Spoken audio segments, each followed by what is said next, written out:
แต่งป้าห่างหายจากการถ่ายคลิปยาวๆถ่ายคลิปตรงYouTube เนาะเป็นเวลาน่าจะเข้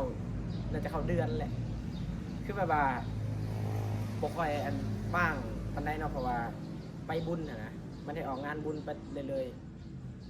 คือแบบว่าสิเอาโทรศัพท์มาถ่ายคลิปเดี๋ยวพัดทางจะคลายเครื่องในทางนั้นเนี่ยก็เลยยังบ่พร้อมในการที่ถ่ายเนาะหนึ่งมากล้องก็ยังบ่มีใส่แต่โทรศัพท์หน่วยเดียวเนาะถ่ายมันก็เลยยังขัดของกันหน่อยนึงก็ฝากให้ทุกคนกดไลค์กดแชร์ไปนี่แหละเพื่อให้มันโอเคเนาะให้มันได้เงินหน่อยที่ทำซะจากที่คลิปนั่นแหละคือคลิปนี้เขาสิพาทุกคนออกไปหน้าเนาะออกไปเบิ่งเขาที่เขาหยอดในตอนนั้น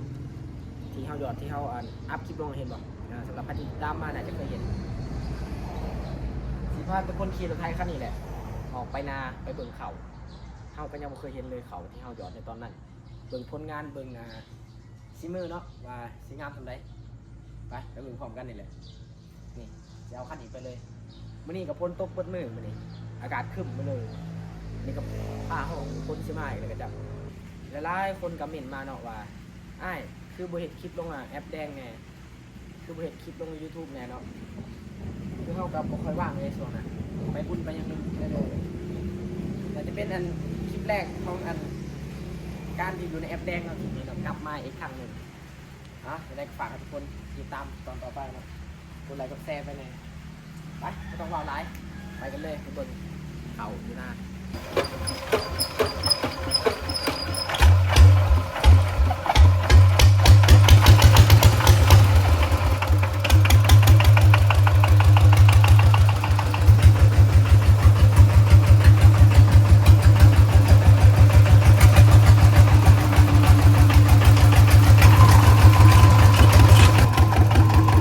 ไปเดินทางกันเลย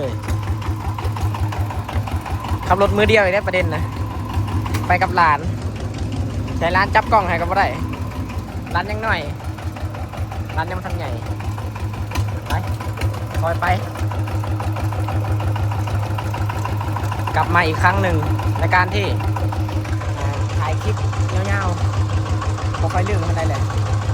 เพราะว่าให้จับการถ่ายคลิปยาวในการโดนเติมเดินไปเลยแหละทางกับเปื่อนเนี่ยมันตก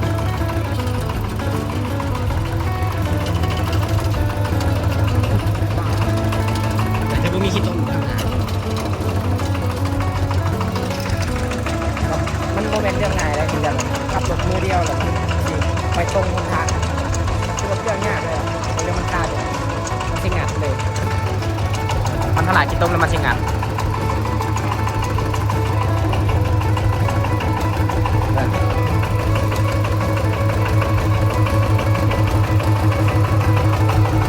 ซิวๆแล้ว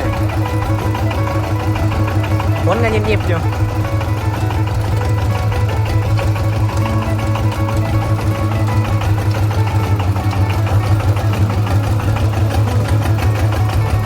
เป็นทรงไปได้เฉย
นาะทุกคนตอนนี้ก็ได้มาฮอดอัน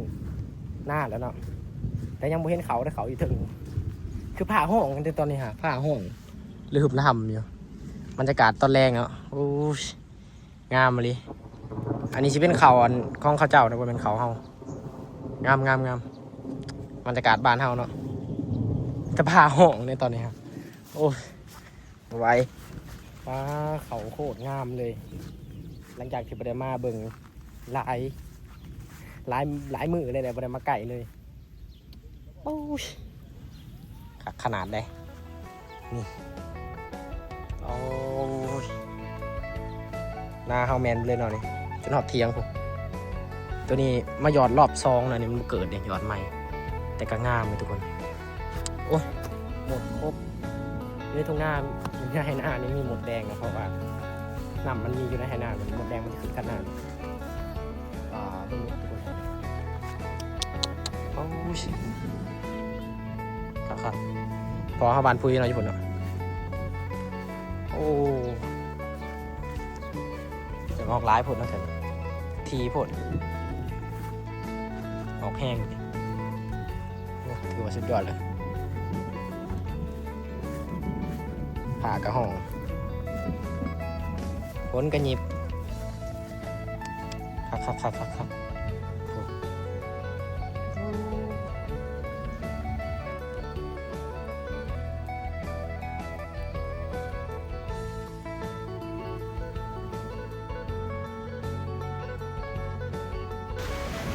ตอนนี้พ้นนั่นตกผ้าก็ห้องแต่ตกไม่แห้งหรอกแบบมันหยิบเฉยๆเนาะนี่เลยแต่ผ้าห้องนะทุกคนเป็นระยะใช่ไหมงั้นเดี๋ยวเราซีมาดังไฟกันเนาะ